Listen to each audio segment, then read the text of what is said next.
And we are live. Hi, everyone. So we'll just give a few moments for people to start joining before we officially start off our session for our personal branding series. So this is our last webinar for the series, and we just really would like to thank everyone that's been joining for the last 2-3 weeks. So this is the third week. If you missed out on any of our other webinars, please feel free to go and watch it on our Feenix Facebook page. It is there, and then we'll also be uploading it onto our YouTube page. But once again, thank you so much, everyone, for joining. We are very excited. Please feel free to introduce yourselves in the comment section. Let us know which university you are from so that we can know who we're talking to and who's in our audience. We're very excited about the webinar because we have some amazing speakers lined up for today. But just to give a recap on the past webinars we did. So our first webinar on personal branding was on personal branding and behavior. And our speaker was Claire from African Business Scotland, and she was phenomenal. So guys, please feel free to go and rewatch that webinar just for some amazing tips from Claire, who is the founder of African Business Scotland, and some other businesses as well. Then last week we had Lynn from HWB Communication, and Tumbi, one of our Feenix alumni, and the founder of the Mentees Arc, which is also a non-profit organization. And then they spoke about building a strong brand with what you have. And today we are very excited as well. We have some amazing speakers lined up. So we have Catherine here from Backabuddy. She is the Chief Operations Officer. And then we also have Bongo here, the Business Development Lead at World Vision South Africa. And then we also have our Feenix Head of Fundraising, Nyasha, here with us today, as well as Lwando, our Student Support Coordinator, who I'm sure you all know. So thank you so much for joining, everyone. I see we have some students from Rhodes, from Northwest University, Lebogang. I remember you. I've been seeing your face here in our webinars. Thank you for joining again. We also have a student from Wits, from University of Johannesburg. And then we have, Alebu. She's saying she's from Doctors Without Borders, and she's excited to see 2 of her ex-colleagues. So that's very exciting. Okay, I'll give everyone a quick chance to just introduce themselves, and then we will officially start with our webinar. So I think, Catherine, you can go first and just say hi to everyone. Hi, everyone. Elzaan, thanks for the introduction. I'm Catherine, Chief Operations Officer from Backabuddy. We're a crowdfunding platform that focuses on raising funds. Very excited to be here and excited to make some impact and to help you guys to create successful crowdfunding campaigns. So very much looking forward to it. And then Lwando, you can go next from Feenix. This is in no particular order. Thanks, Elzaan. Hi, everyone. I'm happy to be here. My name is Lwando. I'm the Student Support Coordinator. Looking forward to today. I'm really excited. Thank you, Lwando. And next we have Nyasha. Hello, everyone. Hi, Sepati. I see you on the call. Thank you very much for joining. And it's great to see you. It's been a while. Thank you, everyone, for joining. I'm excited to be here. Fundraising is one of my biggest passions, and I'm really excited to have the 2 ladies with us today to talk about fundraising. Thank you, Nyasha. And then Bongo. Hi, everyone. Welcome today. I'm very excited this afternoon to be speaking on fundraising. I started actually being a fundraiser inside the malls, asking people to please donate monthly to Doctors Without Borders. So thank you, Sipati, and whoever else who's joined today. I'm looking forward to imparting some of the experiences I've had in fundraising with the students. So thank you very much. Thank you so much for that lovely introductions, everyone. So guys, I just wanted to give everyone a heads up. You are more than welcome to post any questions you have during the discussion. So the first section will be a panel discussion between Nyasha, Catherine, and Bongo. So that's going to be really amazing. So please feel free to ask as many questions as possible, because we have some amazing experts here with us today that's been in fundraising and that knows everything there is to know about personal branding. And then the second part, it'll be myself and Lwando just speaking about Feenix. So please feel free to pop your questions in the comment section, and those questions will definitely be answered. We also have a short survey that we would love for you all to please complete after the session. It is posted in the comment section, so please just answer that. So I will be officially handing over now to our speakers for our first section. I am very excited and I look forward to it. Thank you so much, ladies. Thank you. Thank you, Elzaan. I mean, Elzaan is the real MVP, right? And I don't know how you actually come out from Elzaan and come to us. I hope we're not a letdown. But I do see quite a number of people from all over South Africa. I saw some people from Limpopo, from Rhodes University, Stellenbosch University, CPUT. I saw some UJ. So this is going to be amazing. And thank you so much for joining. With me on the call today, I've got Catherine and Bongo from World Vision and Backabuddy. Both ladies come with a wealth of experience within the fundraising space. So what I'm going to do is I'm just going to pose a couple of questions to them that will help you within your fundraising journey, help you go along your fundraising journey, and they're going to give you some tips around how it is best to approach people when you are fundraising. So just to start off with, Bongo and Catherine, and this question goes to both of you. For the last 2 weeks, we've been talking about personal branding. So in keeping with that theme, can you tell us about your brand? Let's start off with Catherine. Who is Catherine? What is brand Catherine? This required quite a bit of introspection, Nyasha, but Catherine as a brand, I'm an ex-student, like all of you. So I went to University of Pretoria and I graduated with a BCom in communication management and then did my honors in marketing. And through the last 15 years, I've been building my brand specifically around the fundraising and marketing in the nonprofit space. And I'm currently the director, as mentioned, of an organization called Backabuddy. And together with my amazing team, we have raised that organization from one who raised 20,000 a month to now in excess of 9-10 million rand a month for various causes in South Africa.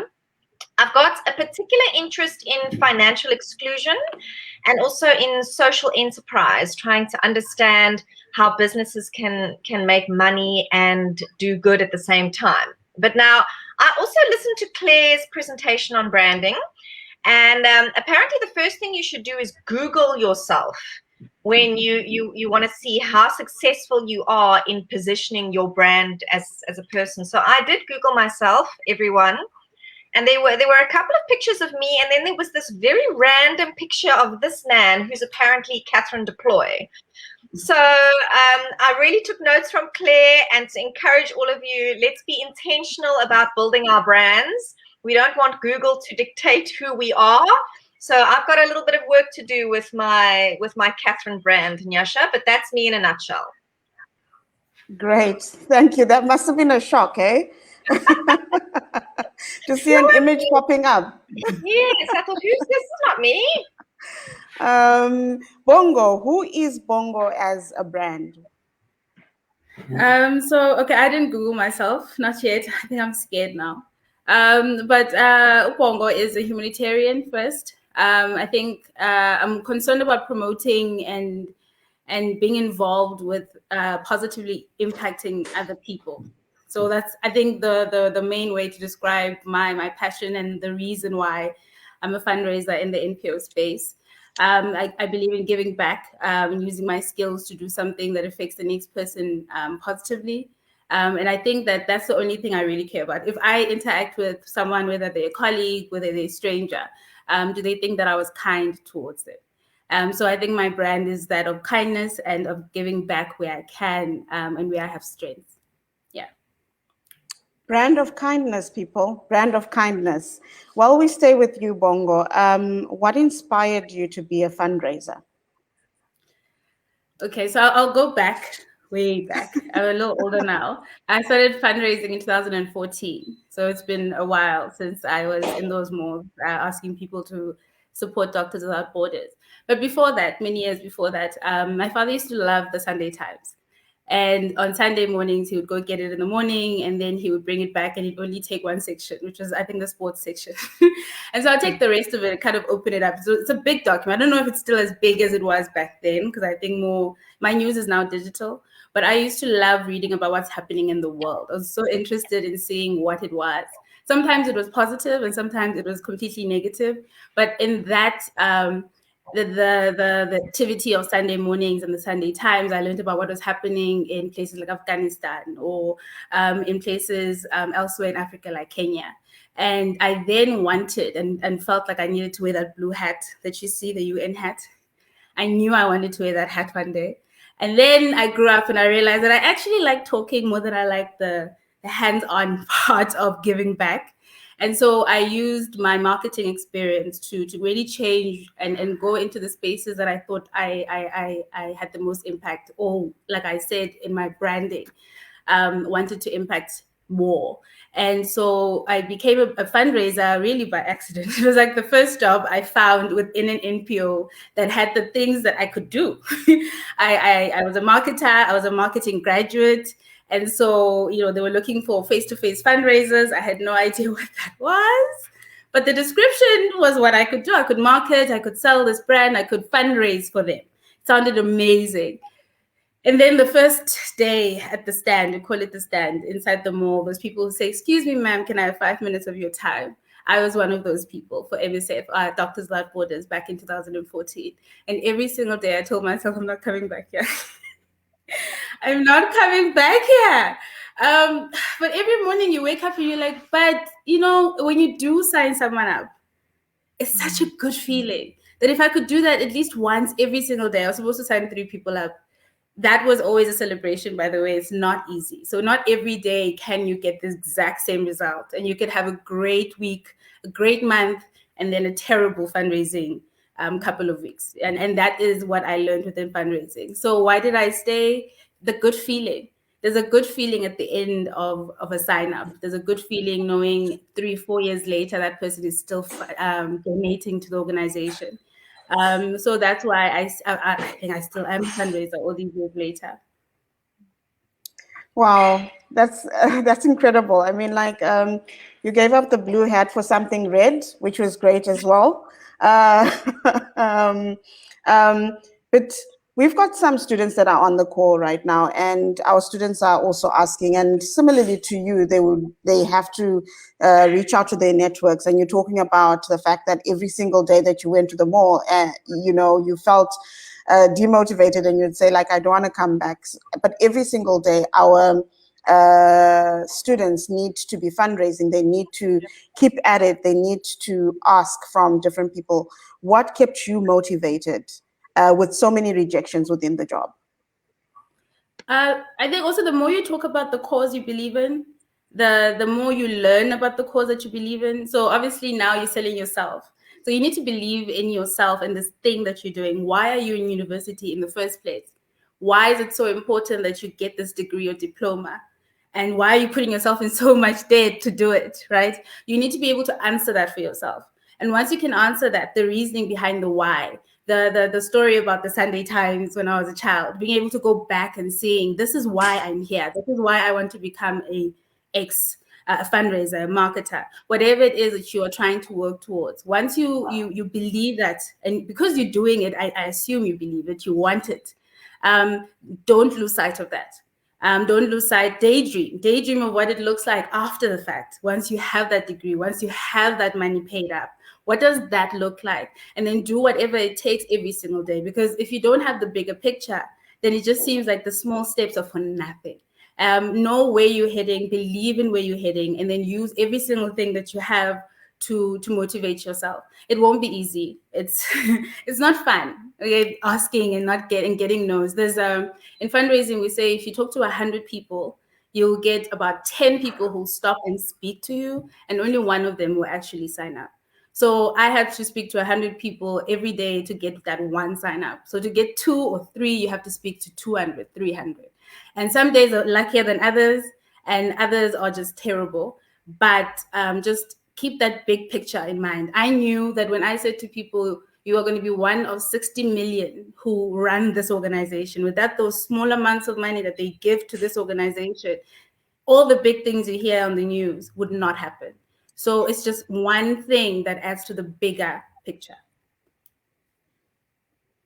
That's great. Thank you so much for that. I mean, so what I'm hearing you saying is that this brand that we've been talking about for today's the last day, which is 3 weeks now, we've been talking about the personal brand. It's the why becomes that personal brand and believing in that personal brand for some of our students. So guys, if you're on the call, if you believe in yourself and you believe in the why you're doing this, and why you're doing this is because you want to get an education and you want to better yourself and you want to better the country. So you believing in yourself means that someone else can believe in you as well. Thank you so much for that. Catherine, we move on to you. What drew you to fundraising?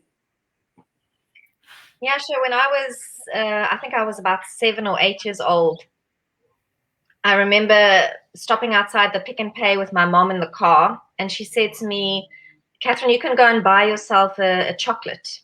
And she gave me her purse. It was full of coins. And I opened it up and I looked inside and I carefully took all the silver coins out, the 2 rands, the 1 rands, to go and buy myself a chocolate. And I remember seeing that there was a beggar, an old man sitting just outside Pick and Pay. And my little heart felt like, oh, I also want to give him something.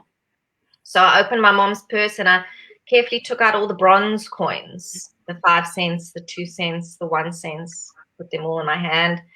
And I got out the car and I gave the beggar some money and I went into Pick and Pay to buy my chocolates.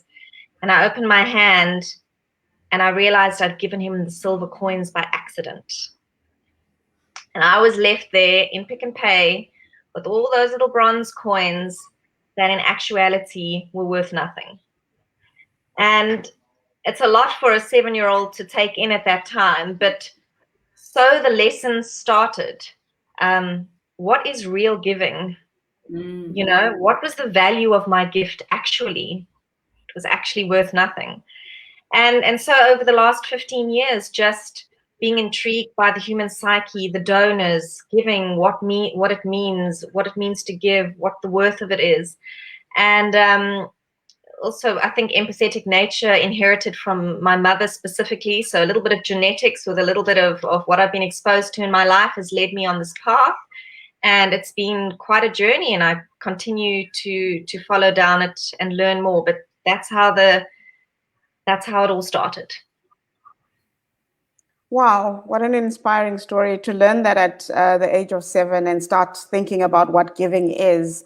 I mean, this means that for our students on the call right now, you can only think about the person that's giving to you and how much they've thought about giving and how much they really believe in you, that they would want to give, and they wouldn't feel bad about which side of the hand they opened and poured out, So thank you so much for that. And then, what is the campaign that stood out for you most at Backabuddy? What elements of that campaign did you feel were important? So, guys, hopefully you can comment here in the comment section, but I'd like to ask, who remembers the story that I just told? Hopefully you guys can remember it. Thanks, Bongo. When I spoke about holding the purse and unzipping it and holding the silver coins and the bronze coins, could you feel the coins? When I realized in the Pick and Pay, crikey, I can't buy my chocolate now. That sucks for a 7-year-old as well. Could you feel those feelings when I told the story? And that is what I want to speak to you guys about today. There are a lot of different tips for crowdfunding campaigns, but the single most important one that you can work on today is your story. And it was so nice to hear Bongo also talk about the story with a newspaper. I could feel it. I could see the paper with her dad sitting there and her paging through it. Guys, this is what you need to focus on when it comes to your crowdfunding campaign. And I've seen thousands of campaigns, but maybe you don't trust Catherine the brand just yet. But I'm going to tell you who you must trust. You must trust this guy. I'm going to show you a picture of him now. This guy is called Professor Gans, and he is a lecturer at Harvard University. He's got a PhD in sociology, but the coolest thing about Professor Gans is that he helped Barack Obama to tell his story. He was on the presidential campaign for Barack Obama in 2008. And 2 years ago, I was very blessed and fortunate to receive a sponsorship to go to Harvard to do a course. And Professor Gans was one of the people who lectured and taught us about storytelling. So that is what Professor Gans taught me on that day. I'm going to just give you a couple of top points, and I'm sure at a later stage, Nyasha, if the students are interested, we can share additional information so you can dive into it. But Professor Gans taught us about 3 things that you have to put into your story. So there's an actual formula to this, guys. You don't have to think to yourself, oh, I don't know how to write. How am I going to magically come up with this beautiful story? There's a formula that you use. The first one is called the story of now. So that's like right now, like today. As I sit here, I have 100,000 Rand debt. This is the situation with education in South Africa right now. I am studying this right now. I am in 2nd year studying marketing or studying engineering. So that part of the story, you paint for your donors, is the story about what's happening right now in your country, in your life. The second part of the story that you've got to focus on is the story of us. So Bongo did it when she was talking about the newspaper. Immediately, you could feel the newspaper. I did it when I spoke about the beggar. I'd like to think everyone here has given to a beggar before, held coins in your hands before, bought a chocolate before. You've got to try and think, how am I going to bring the donor into my story? Why must the donor care about me? How am I going to bring him in? And I'm going to tell you how to do that. You're going to talk about where you are. You're going to assume that he went to university, that he filled in an application form, that he waited to receive the news that he'd been accepted at the university. You paint that picture in your story because the donor is then going to identify with you. And he's going to be like, hey, yes, I'm the same. I also did those things. I'm in your story. And that is the story of us. And the last element, which by far is the most challenging element, like with branding, is the story of yourself. The story of Catherine, the story of Bongo, the story of Nyasha. You can have many stories. I've got lots of stories that I tell people based on different circumstances or based on who I'm chatting to. But today, I thought I'd like to tell you the story about the coins. So you've got to think back, and it also talks to what Bongo said about the why. Why are you here? What's your story? One of the most successful campaigns that we saw on Backabuddy was also a young boy who wanted to be a pilot. And he told the story about how his community was next to the airports, and he used to look up into the sky and see the planes fly past, and he dreamed of becoming a pilot. That's what I'm talking about. I'm talking about painting that little story. What makes you unique? Why are you here? So, yeah, guys, that really is, you know, stories speak the language of emotion. They speak the language of the heart. And that is what people need in order to give. So just a quick recap there. It's the story of us, the story of, oh, sorry about my baby there in the background. Hopefully no one saw it. The story of now, the story of us, and the story of yourself. And Wow. guys, if you Wow, that's amazing. Story of me, now, and us. Uh, um, yeah, that's amazing. I'm definitely gonna have a listen to Professor Gans. I'm definitely gonna start looking and applying that as well. That is amazing. And then speaking of stories, I come to you, Bongo. Obviously, you spoke about the fact that you were in malls and you'd walk up to people in malls. And obviously there's like a refinement of a pitch a story that you also tell about the cause and everything. And you spoke about passion and the why and all of those elements kind of coming in together.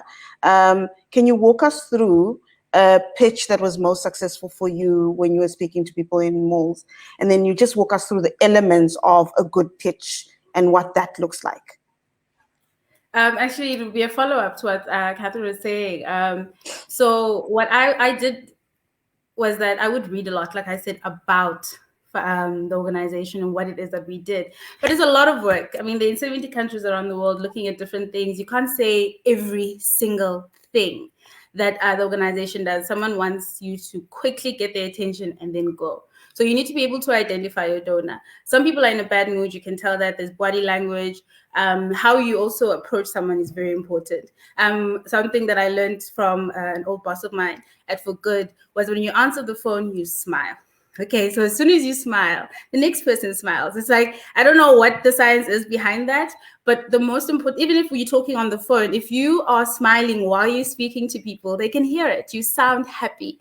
And so the first thing to get someone's attention is that you need to look like you're interested in what it is that you're doing. So you stop them and you don't just say, hi, can I? You're not sure what you want to say next. You say, hello, how are you?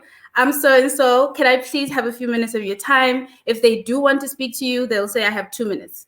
All you need is 2 minutes to really start a conversation. Usually ends up being 20. That's how long it will take to get everything done.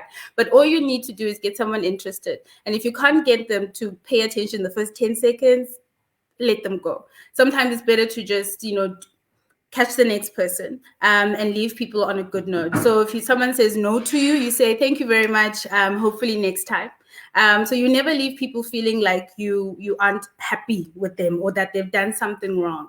Because when it comes to giving, you need to make sure that the person feels good about it. And if they can't give, they shouldn't feel bad about that for whatever reason. And people don't give for multiple reasons. Assuming that someone's inside a mall because they have hundreds and thousands of rands to spend is also something that you don't do. People go into the mall to buy bread. It might be the last loaf of bread they can afford, and they don't know where they're going to get the next one. So they really can't have that conversation. So make sure that you can kind of read the situation, identify your donors, start that conversation. And then you try to cultivate. You start that one story. Once you can start the conversation, they're listening to you. They are interested in what you have to tell them. One thing I did while at MSF when I was doing face-to-face fundraising is that I would talk to people who went to the field. So the people who have the stories about the organization, that one person who they affected that has stayed with them, you tell that story not as if you were there, but you retell the story. This one story that I really enjoyed telling was of a nurse who worked in Afghanistan. She's from Kenya and she's worked in different parts of the world with the organization.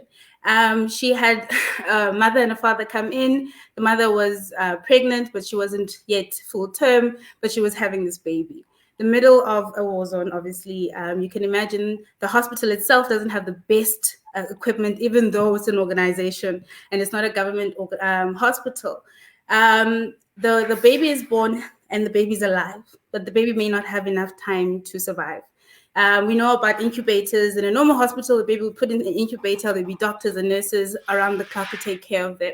This particular nurse is a midwife who has experience and has given birth in really crazy situations.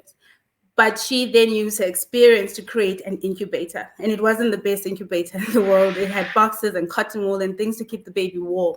She told the parents, if he's alive the next day, then we can start having a little bit of hope.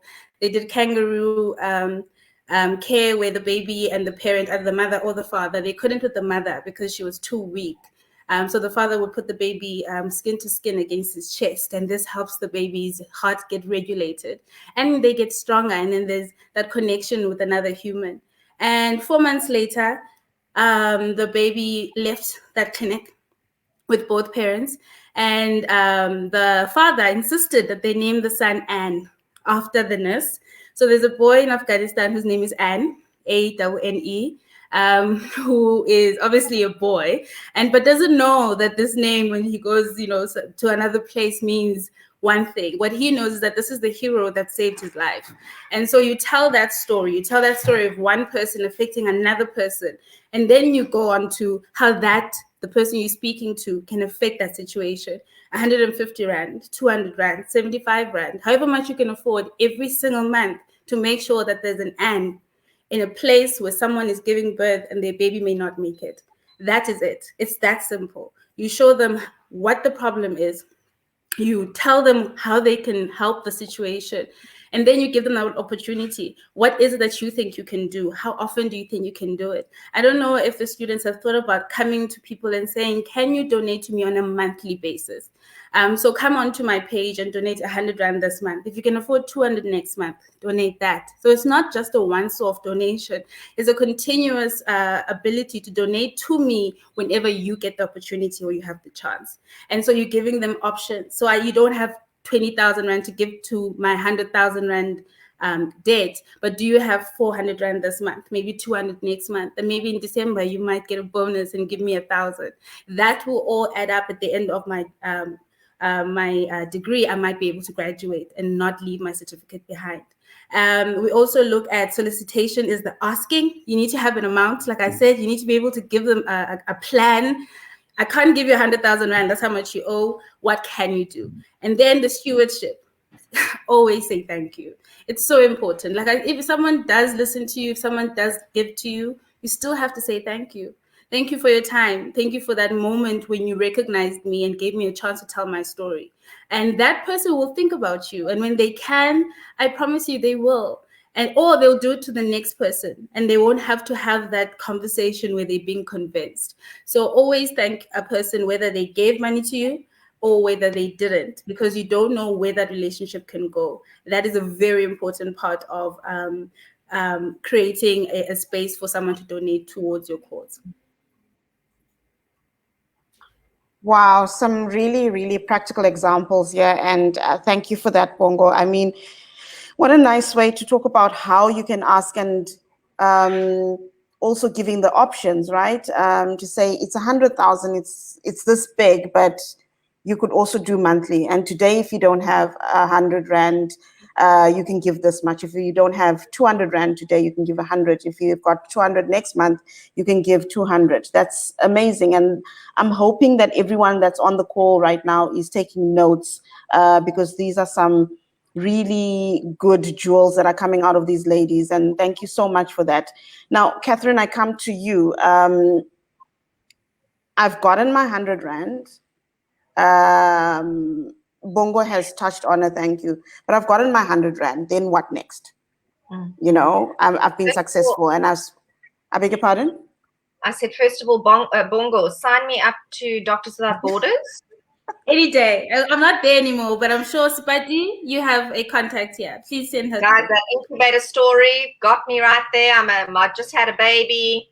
You got to choose those donors, hey, based on what they're going through in their lives. Yeah. Nyasha, yes, carrying on where Bongo left off with the retention strategy and the asking and the thank yous. We've all got that friend that you never hear from ever, and then they message you and you're like, oh my gosh, hi, I need this or I need that, and you feel like, oh my gosh, the only time I ever hear from this friend is when she needs something from me. She never asks me how I am. She never never cares about my life. She's always just asking for stuff and telling me about her. You can't be like that with your donors. These people, you're going to have to build a relationship with them. If you have 100,000 Rand debt now, maybe you're in second year, who says you don't want to do your PhD later?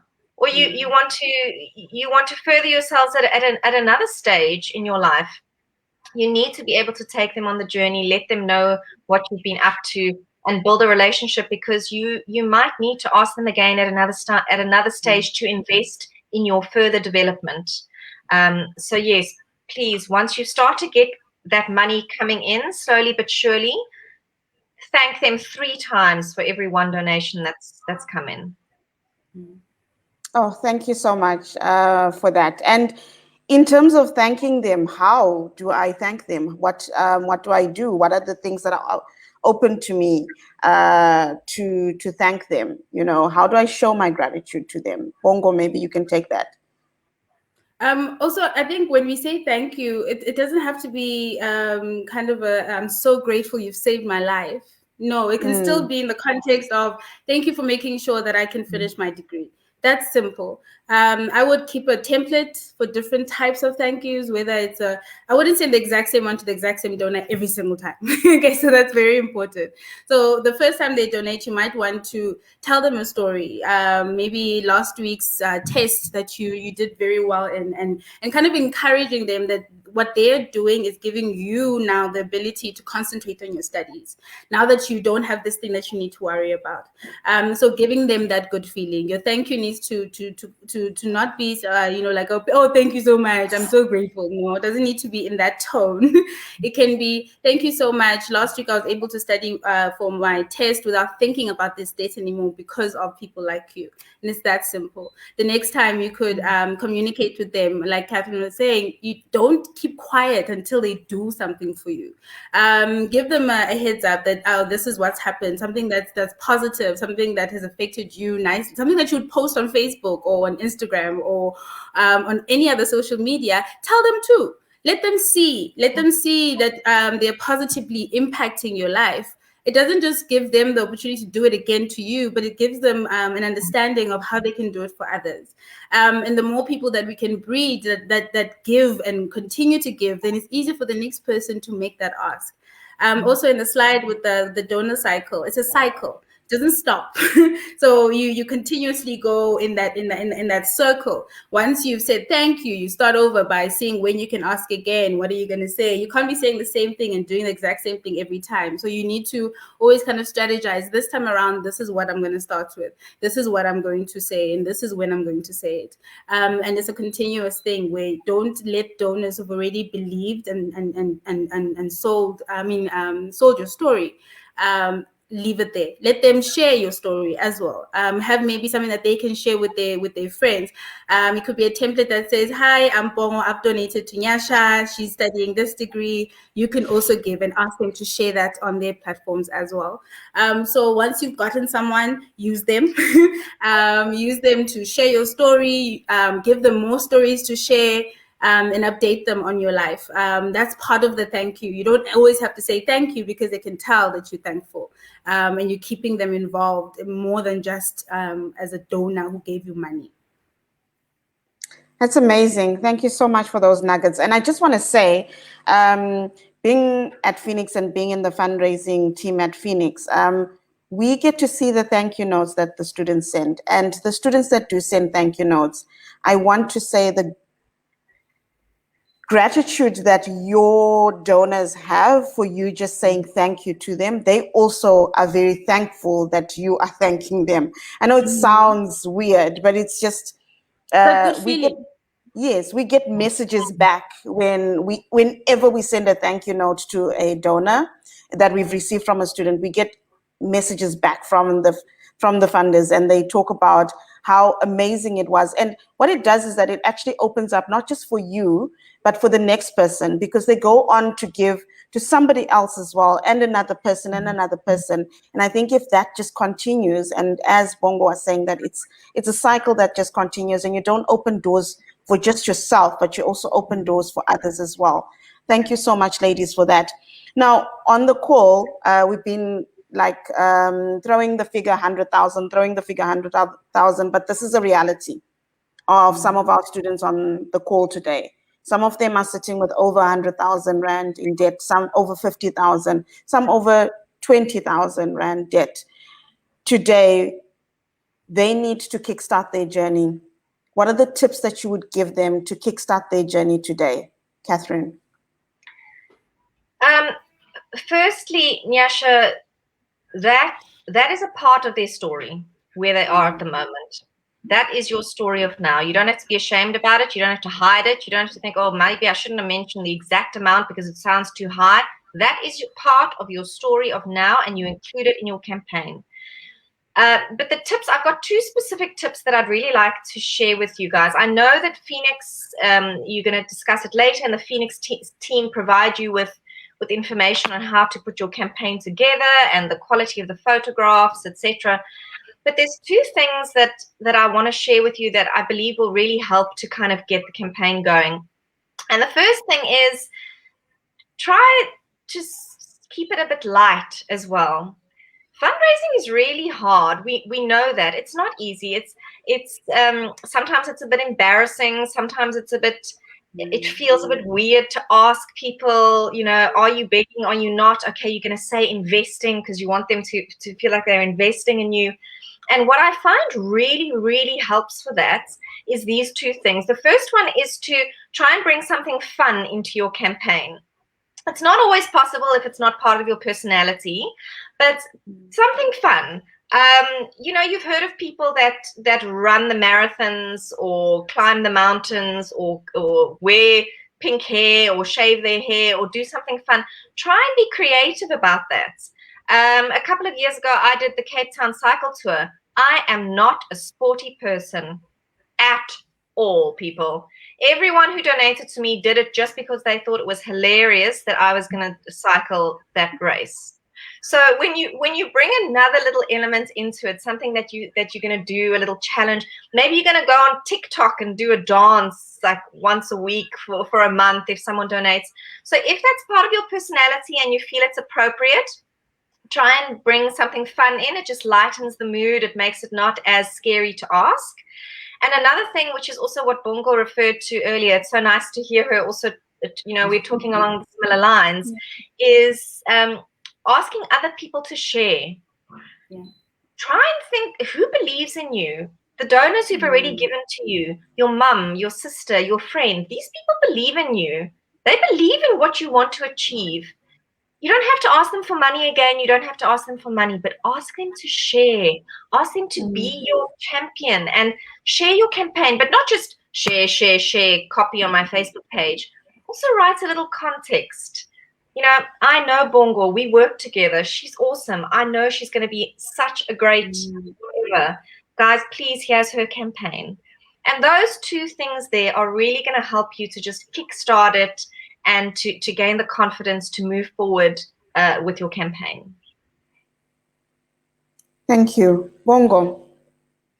Okay, so you're already on Feenix, and that's a big step in order finding a platform that can help you to achieve this goal.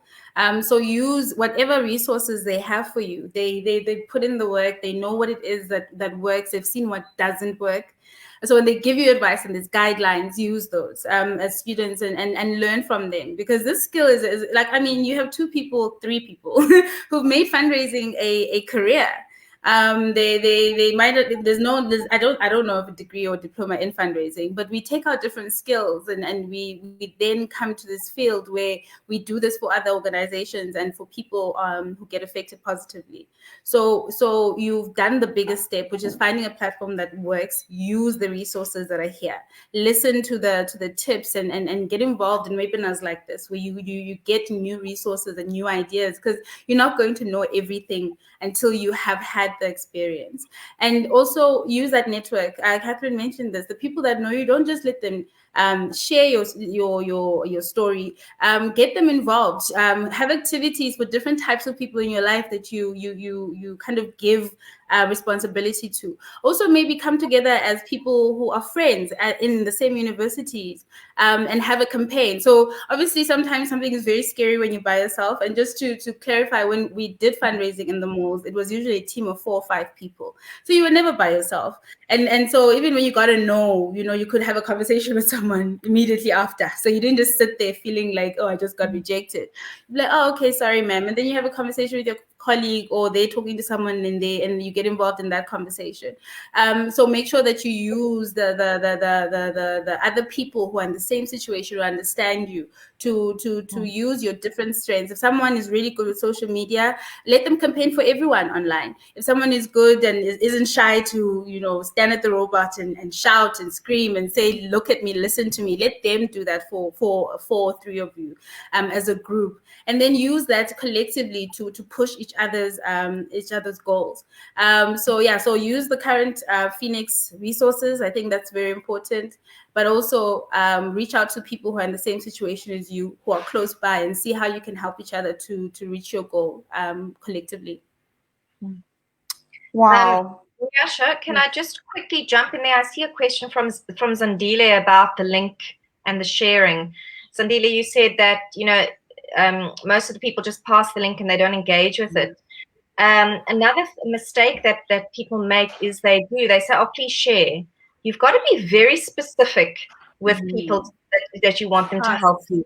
Yes. You've got to say, you've almost got to give them a template and say, please, can you say this, or please, can you talk about how we met and why you think I'm going to be a good student before you share the link. So people want to help. They're happy to share the link, and they think they're helping by sharing the link, but that's not really helping. You have to tell them, guys, please write your own little endorsement of me before you share the link. It'll have so much more gusto if they do that. So that is what I suggest there. Yeah, I think Catherine has just taken us into the Q&A now. But thank you so much, ladies. I just wanted to now open up the floor and take this opportunity to get anyone that's on the call right now that wants to ask a question around fundraising tips, around the stories, around thank yous, any questions that you might have, please pop them in the comments, and Bongo and Catherine are here to answer your questions.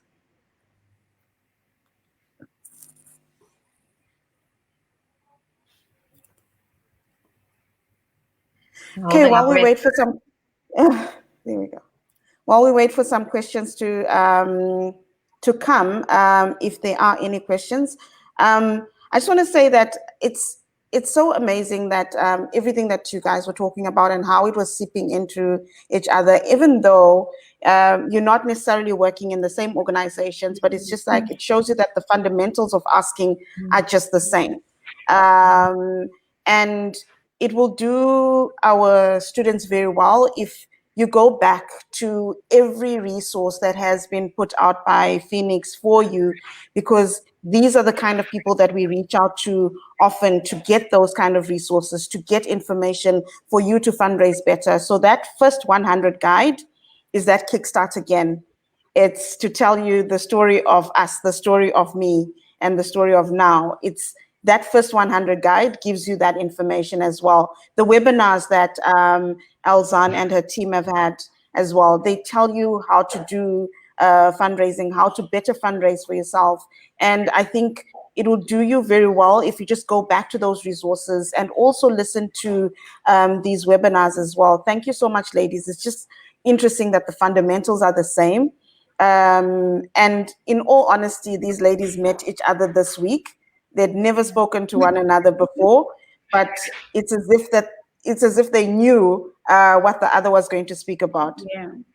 Zandile's got another question that has come in now. How does one bring this to people who need the assistance but are scared to have their story shared in public? For instance, someone who lost their parent, who was paying for their fees and are not stranded with getting, it was on and then it was off. Sorry about that. Stranded with getting funding in the middle of the year. I think what Zandile is just asking here is that if, you might be shy to share your story in public, how do you get it out there? If I can start there, Bongo, then maybe you can go on after I've... The truth of the matter is that this way of fundraising is public. And if you don't feel comfortable to share a part of your story, you don't have to. You are in control of your brand. You are in control of your story. No one is going to force you to tell a part of your story that you don't want to tell. So it's for you then to sit and do some introspection and decide, what part of my story am I comfortable to share?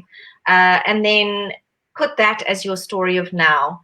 So you are going to have to, if you would like to benefit from this way of fundraising, which is extremely public, and it's trying to get as many people as possible to believe in you and invest in you, you are going to have to share some part of a story that you can curate yourself. So that would be my advice, just keeping out what you don't feel comfortable to share, and formatting it in a way that you do in fact feel comfortable to share with the networks. But this is a very public sort of a way of raising money. It is putting yourself out there. It is scary. And you have to be very brave to do it, and try, as I said earlier, make it a bit lighthearted, something easier for you to do. And I'm sure the team at Feenix would also help you to draft that content if you need help. And just to add to that, the most successful stories, the stories that we as human beings will remember, are stories of hope, not of sadness. So I think that there's a misconception that when you're asking for help, you must tell this very sad story, and that the next person then must feel sad and bad and then want to help you. But actually, people get involved because they feel like there's hope if they get involved. If they get involved, they are giving a solution to the problem. And so it's important to know that you don't have to tell a sad story or the saddest part of your story in order to get people to donate to your cause. You can tell a story of hope. You can talk about, why are you studying? What do you want to become? What does it mean once you become that? So yes, you've lost your parent, for example, using the example in the question. But if you're now in the middle of the year, you're a child who has a sibling, you succeeding in getting this degree is more important because you don't have that parent for your younger sibling. And so you need to finish school, start working, and support your family. That's a story of hope.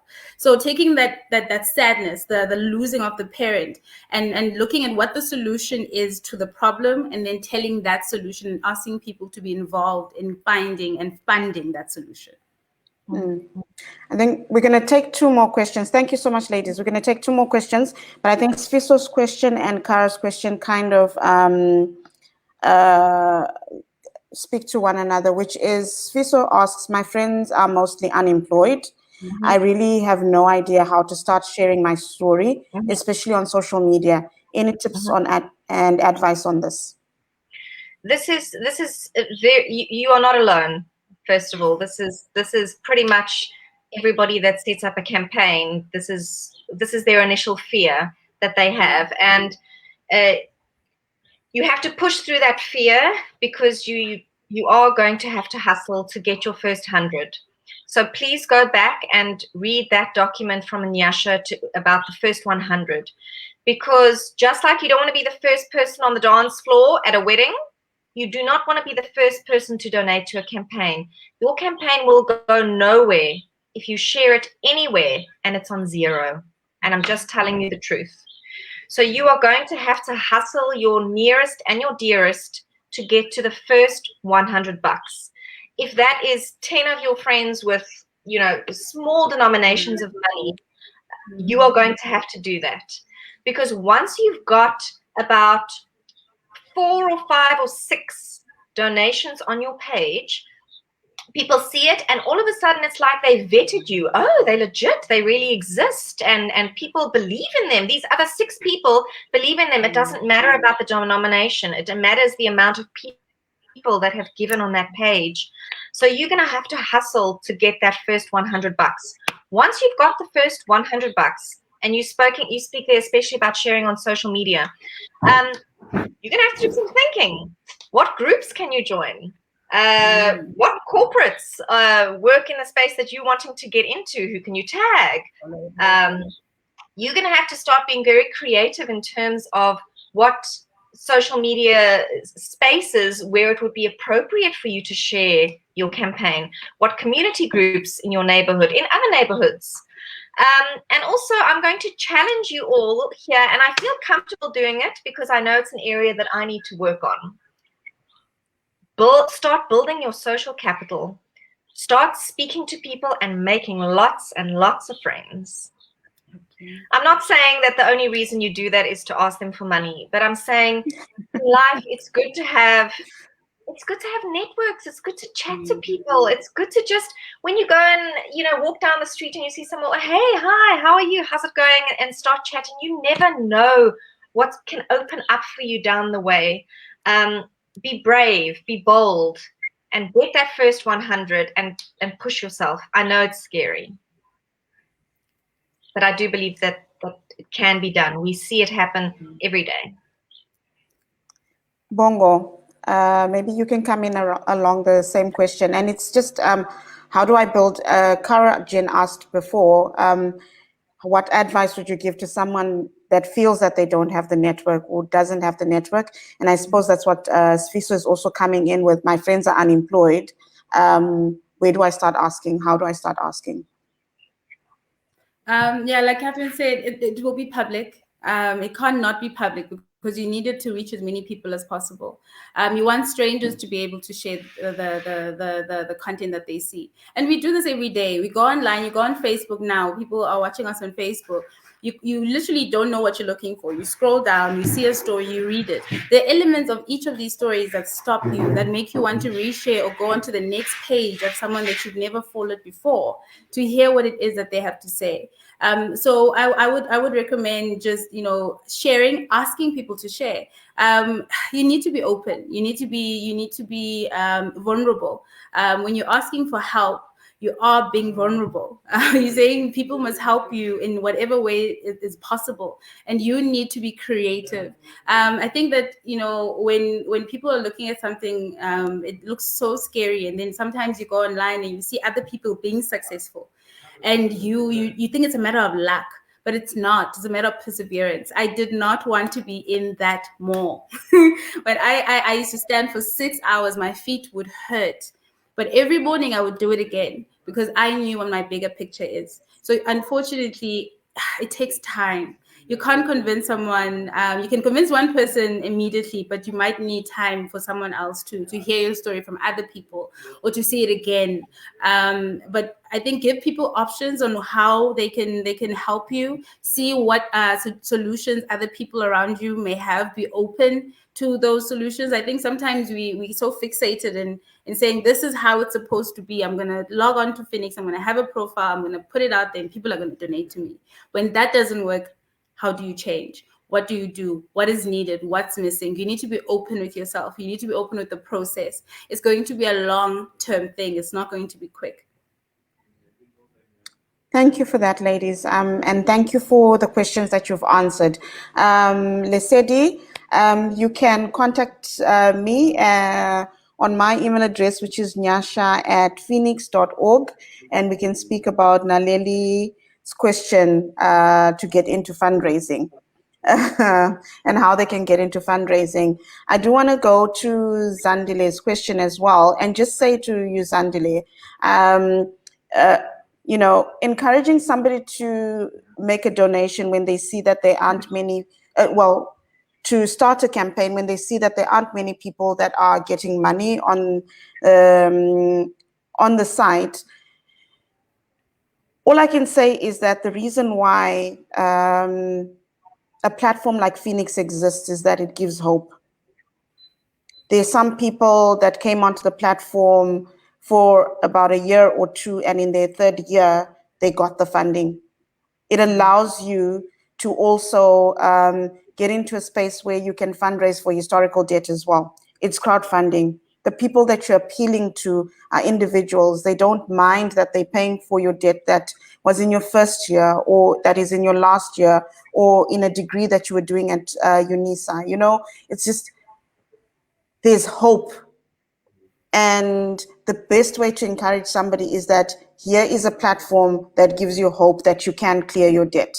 and you can continue to come and clear your debt. I think in the first year that I joined Feenix, there was a student that had graduated and had graduated 4 years prior to her coming onto the Feenix platform. So as soon as Feenix started, she was one of the first to go onto the platform. And that hope that she stood, like she felt that hope.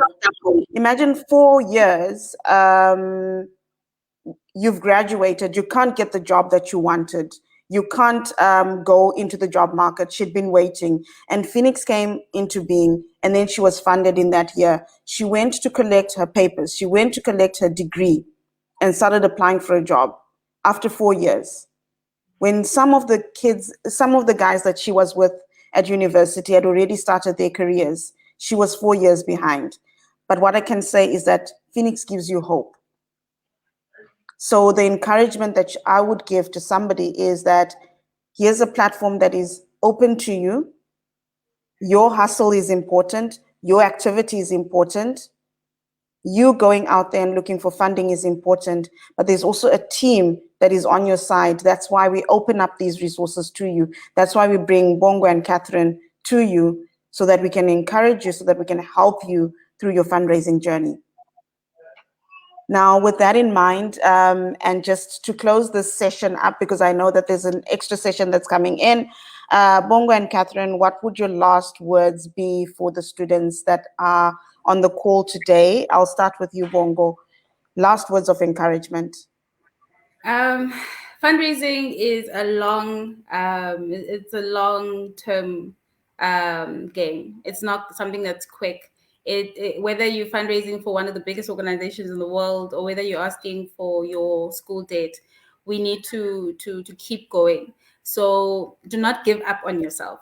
What I said at the beginning, remember that bigger picture. Continue daydreaming. See yourself having done it, and do whatever it takes to achieve it, because you're already there in your mind. And everything else that you have to do, whether it's talking to people and you're shy, whether it's sharing stories that you may not be comfortable sharing, you're opening yourself up. So stay open, and don't give up on your bigger dream.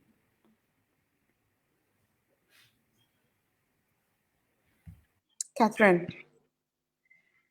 Guys, I'm going to show you a picture. I'm going to show you a picture, everyone. I am showing you a picture. Elzaan showing a picture. Someone showing a picture. Ah, there it is. Guys, this is a Rubik's Cube.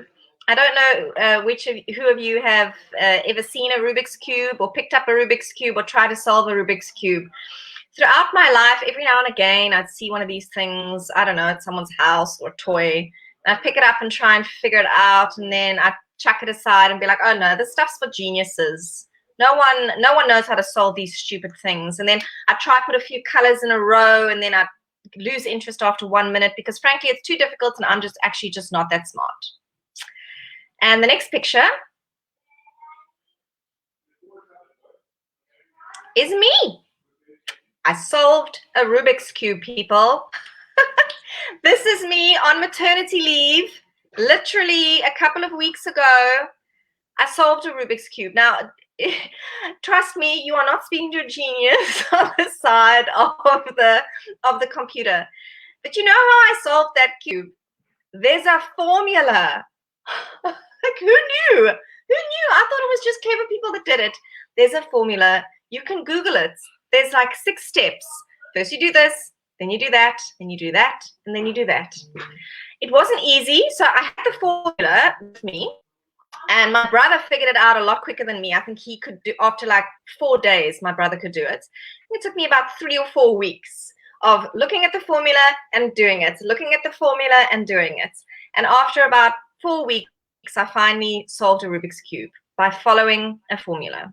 So guys, it's scary, just like Bongo said. Looking at that Rubik's Cube, looking at this Feenix page, it's really scary, and you think, it's not for me, I can't do it, I'm just going to give up. But if you just take it one step at a time from those resources, as Nyasha mentioned, we know what we're talking about. We've been doing it a while. Just follow those steps over and over and over again until you get it right. Brilliant. Thank you so much, ladies. It's just that we can't see each other and we can't see you guys, but please, let's give these ladies a hand. Thank you so much. Let's give them an applause. Thank you so much for everything. Thank you for coming. Thank you for spending an hour with us and for giving us this insightful information. Elzaan, I'll hand over back to you. I think I hyped up. Was I okay, Elzaan? You guys were amazing. Thank you so much, ladies. I did not want you guys to finish. Thank you so much for the amazing points raised today. And it was just so amazing. It blew my mind because I was like, the fundamentals to fundraising is exactly the same. It's you need to literally inspire, activate, rally, and that is what we literally unpack in our first 100 guide. And everything you guys mentioned today, you ladies mentioned today, we literally bring it up in the first 100 guide. So I just want to thank you so much for today, and just I'm blown away. I feel like we don't even need to have the next session because you guys already covered everything. But thank you so much. And I think the students really found it insightful. Catherine, Bongo, Nyasha, thank you so much for joining us today. We look forward to the next one. Thank you for having us. Thank you very much. Thank you, ladies. Bye. Bye.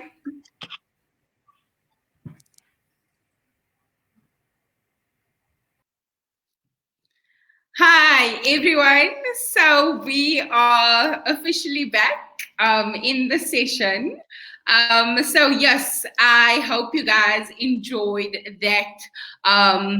It was Catherine, Bongo, as well as Nyasha.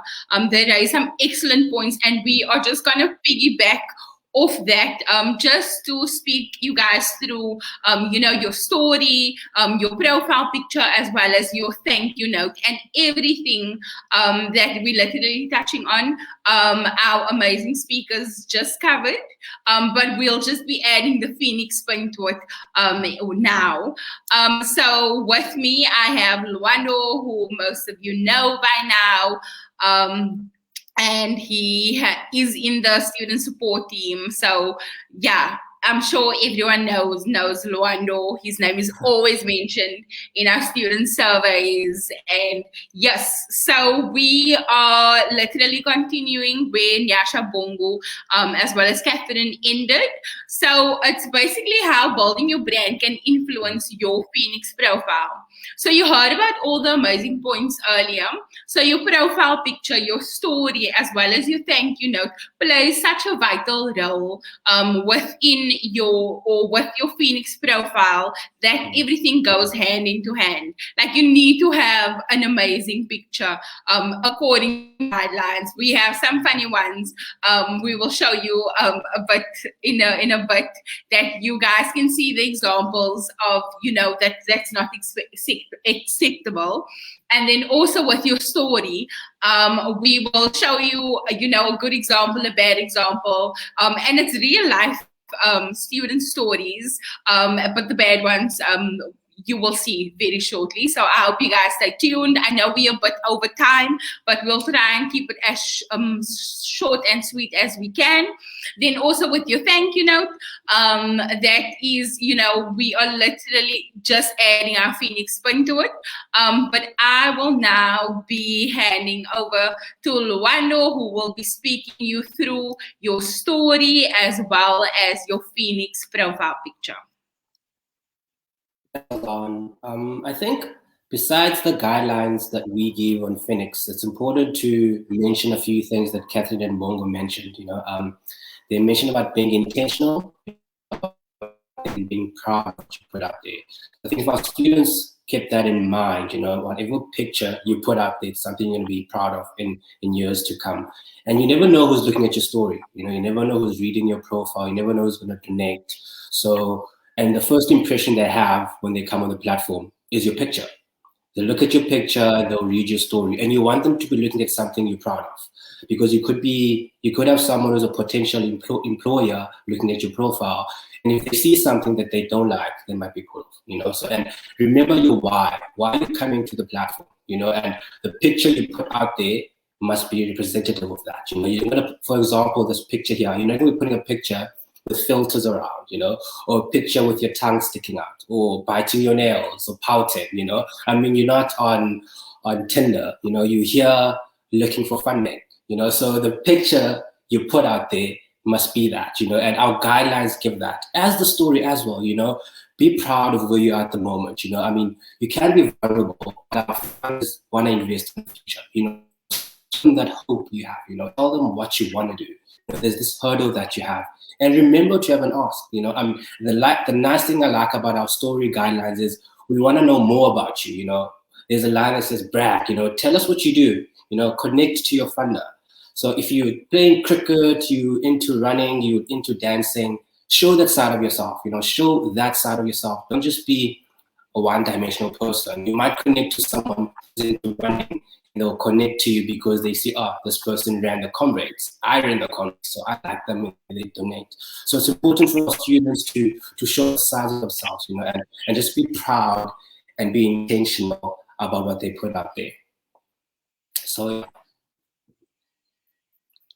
thank you for that, Lwando. And the example given is sometimes what we do get that students write for this story. I know Lwando's had some really great experiences, but also some not so great ones, where students do not follow the guideline given to them. And I mean, there's a specific reason why we put that guideline up for your profile picture, for your story, so that because we know what a potential funder might be interested in, a potential employer might be interested in. So read the guideline. If you're not, if you're unsure about what to put in your story, our support team is always there.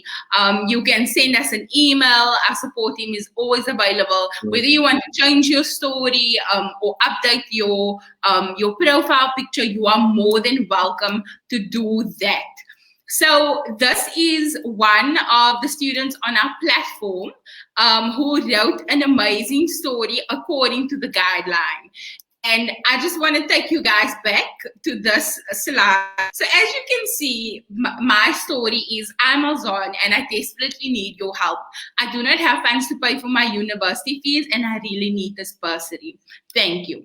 So if you now had to hear that, compared to the story. So this is Anna from University of the Western Cape, and she's doing a master's in industrial psychology. So she starts off by introducing herself and what she's studying, and then she goes on to speak about her qualities or the characteristics she would describe herself as.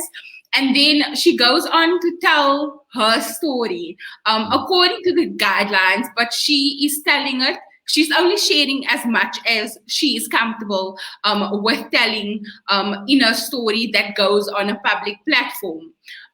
So then I'm just going to read a piece of the story for you guys, just so that you can hear how amazing this sounds once you put your story together according to the Feenix guidelines. That's on the website. That's in the first 100 guide.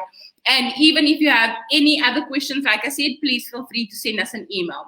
So after, so she starts off by saying, my name is Anna, and I'm currently an industrial psychology master's student. Hardworking, persistent, honesty, and faith are my main characteristics. And I believe that I'm one of the few youth in my community that beat the odds.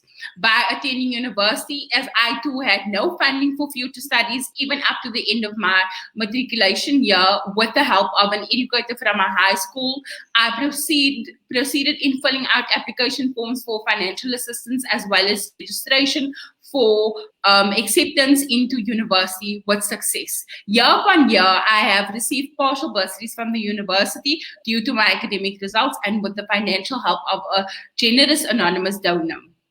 And then the second part, during my second year of studies, I realized I would have to execute the plan of action in order to earn some income. From knowledge gained during lectures and various modules, I learned that as a student of the EMS faculty, so it's the Economic Management and faculty, it could be used to my advantage. At the time, I had no capital to start a small business of my own. I started using a particular hair product, and she eventually then became a sales rep for that product.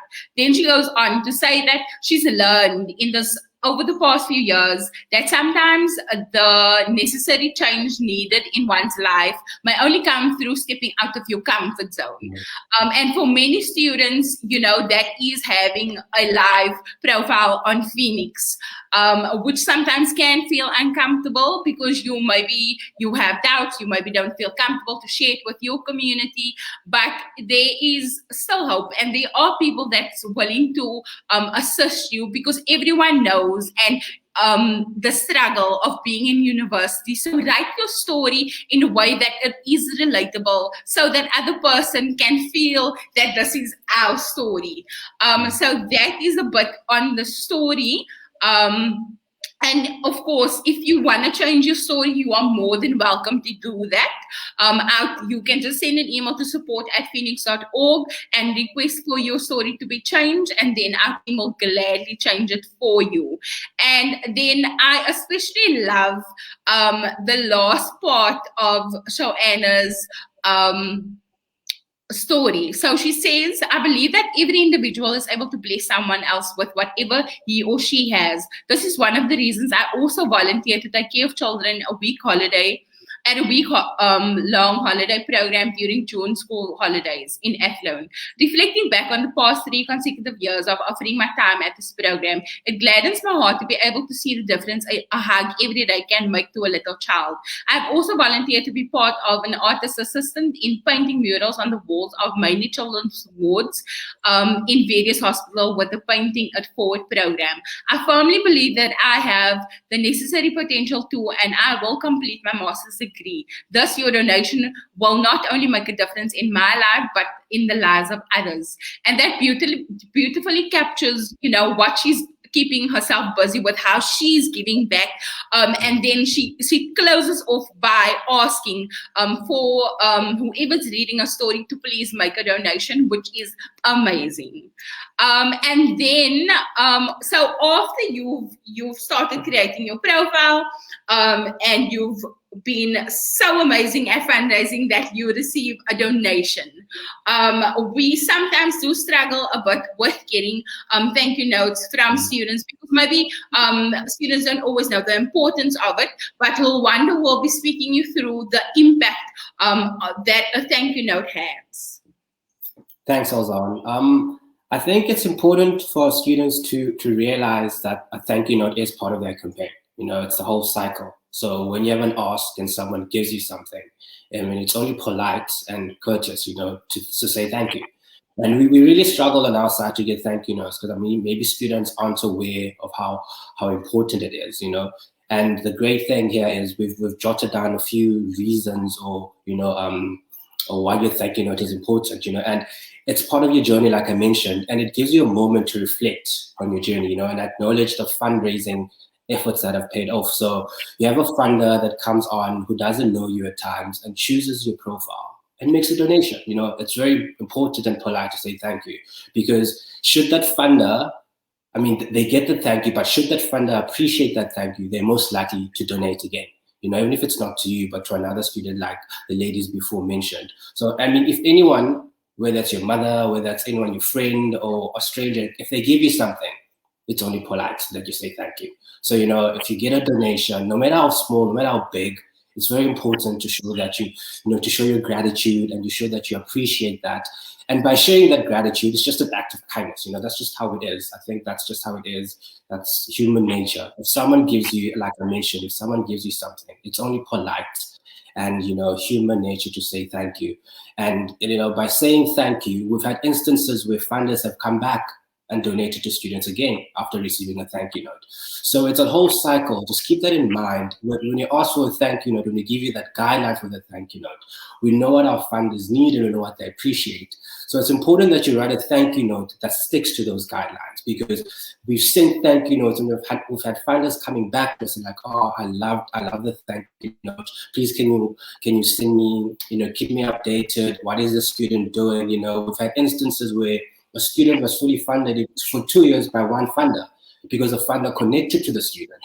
We send thank you notes to the student, from the student, and the funder would be so happy to get the thank you note. They'd appreciate how the gratitude shown by the student, and then always push us like, is the student back on the platform? Is the student back on the platform? And we'll do all we can from our side to make sure the student comes back on the platform. And once the student comes back on the platform, the funder would fund the student again. So it's very important that our students know that the thank you note is part of their campaign. And when you write your thank you note, you want to show gratitude. You want to show appreciation. You want to take effort and take time into writing that thank you note. You don't want to write something just for the sake of writing something.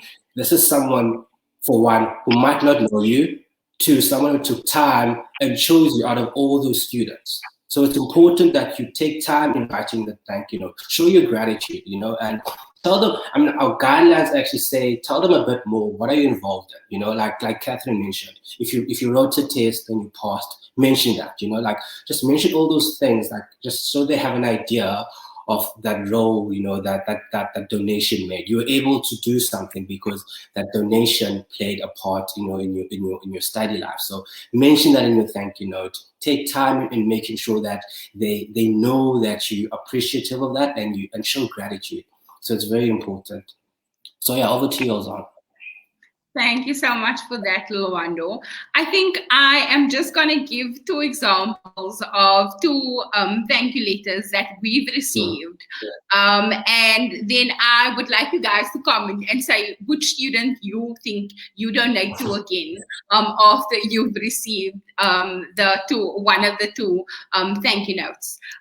So the first one is, so it's a very short thank you note. So it just says, dear funder, your donation means a lot to me. It means I'm one step closer towards achieving my dream. I will ensure to work hard to get my degree. Thank you so much for your donation. Then the second one is, to my funder, thank you so much for your generous donation. It means a lot to me. When I was notified that I received donations, I was so excited, overwhelmed, and grateful. Now I have hope that my outstanding student debts will be settled and I will be able to register for honors next year. I cannot wait to be a qualified chartered accountant so that I can also raise funds or assist students who are in need of funding. I may not know you, but you inspire me so much to give back to the community. You motivate me to achieve more so that I will be able to help others. I am still volunteering and tutoring, although sometimes it is not easy because of academics and exams approaching. I have to split my time, but I am coping and not complaining because I choose to do it. It makes me feel so happy and good about myself. I wish other people could get an opportunity to learn from you like I did. I learned from you by just supporting me on my career journey. I learned that generosity is important. I am one step closer to achieving my dreams because of you. You have made a huge impact in my life. I wish we all had the same heart as yours. A lot would change in this country and it would be a better place to live in. I just want to say thank you so much for supporting and inspiring me. Best regards, Sia. So if you had to receive if you had to receive these thank you notes, chances are you will probably donate again to Sia, because Sia, she tells you she is showing her gratitude. She's keeping you updated with what she's currently busy with and what she's planning on doing. So it touches on all the important factors that we want to see in a thank you note, and even the points raised by Catherine and by Bongo. You could feel the emotion. You could feel how this donation has impacted her education and how it motivated and inspired her. And she also even told the funder a bit more about herself, because ultimately, if a stranger is donating to you, chances are they are in invested in your story, and that's why they made the donation. And if you write them an amazing thank you note, chances are they will continue to want to invest and be a part of your journey. Although they may not know you personally, they would want to feel that, I am invested now in Sia, and I would like to see, if she comes back next year, I would love to donate again to her. And we've had funders who literally would email us and ask us, but is the student back on the platform, because I would like to donate to that student again. And it's because of thank you notes, and that's how important the thank you note is, because we do send it to the funder, and funders, like Nyasha mentioned, they really appreciate it, and they love to hear from students. So yeah, guys, just try and, send us those thank you notes when you get a thank you note request. And make sure that, it's written according to the guidelines, and that you literally keep your funder updated, because that's a stranger that you don't know. So please, guys, continue to look at your story, look at your profile picture, look at your thank you note, and make sure that it's according to the guidelines. Catherine and Bongo and Nyasha raised so many important notes, that you can take from and learn from experts that's been in the field. And I think it was really just so amazing, I think, for Lwando and myself to see that, the fundamentals of what we have in the first 100 guide. And I'm sure a lot of you are like, we've heard so much about this first 100 guide, and it's a long document. How can we expect you to go through it? But guys, it's worth it. Once you understand how to inspire, activate, and rallying your community, and rallying is especially, it's the last step in your cycle that obviously needs to continue. But like Catherine and Bongo mentioned, you give that other person that just donated to you, you give them a little script, or tell them, can you please inform your community or your network to also donate to me? And you give them that template that they need to post. It's not just about clicking reshare, but ask them to add in caption, give them the caption. We have some great examples in our first 100 guide, and we would love for you guys to go through it, because ultimately we want you to succeed. Like all the points raised in the last 3 weeks, we did it. So we had Claire, we had Ntombi, we had Lynn, we had 3 amazing speakers today. All of this was ultimately done because we want to see you succeed and ultimately become investment worthy, and to continue to be investment worthy, not just in terms of your funding that you need, but also in terms of employment. Because the great thing about Feenix is it's not just always about what you can get for your funds that's maybe outstanding, but it's also what happens once you've graduated. But guys, if you have any questions, we will be able to answer I think 1 or 2 questions for anyone that maybe has a question they would like us to answer. Please feel free to ask us. I see Tepo said that, hi everyone, I have started my fundraising campaign recently. I hope for the best. I think, Tepo, what you can do is make sure you have that first 100 guide, go through all the webinars that's on our Feenix Facebook page, contact the support team, and they will gladly assist you in making your fundraising journey a success, because ultimately that's what we want. And we want all of our students that's on our platform, to be part of that amazing students' lives we've impacted. So if you have any questions and you maybe don't want to ask now, please feel free to send us an email to support@feenix.org, or you can contact us on 063-968-7544, and we will definitely get back to you. But thank you so much, guys, for joining us. I hope you enjoyed enjoyed our series on personal branding, and that you literally make notes because you receive some great pointers from experts in the field. Even Lwando, he's here today, sitting here, and he's also, been so amazing, and he's always there to assist you whenever it comes to anything related to your Feenix profile. But thank you so much, everyone, for joining us today. We had a great time. Lwando, do you have any words of encouragement for the students? Thanks, Elzaan. I think just to close off, it's just very important for our students to remember to own their campaign. It's just be part of it, just be part of the journey. Creating a profile and then leaving it there is not enough. And I think from our speakers today, we learned that they must be a part of the journey. Just remember everything. Take ownership, and you're not going to have yeses everywhere. Take the no to the chin and then continue to keep going. And the support team is here to help.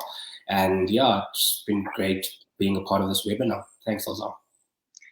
Thank you so much, everyone. We will see you guys in our next webinar, which will be happening in September. We have a new series coming up, so we are very excited about that. So you guys will get an email, get notified via Facebook when that series will take place in September. Thank you so much, everyone. I hope you all have an amazing weekend, and that you continue to keep pushing and trying, and making yourself investment worthy through everything that you do, and that you are able to successfully fundraise on the Feenix platform for 2021. Thank you so much, everyone. Bye.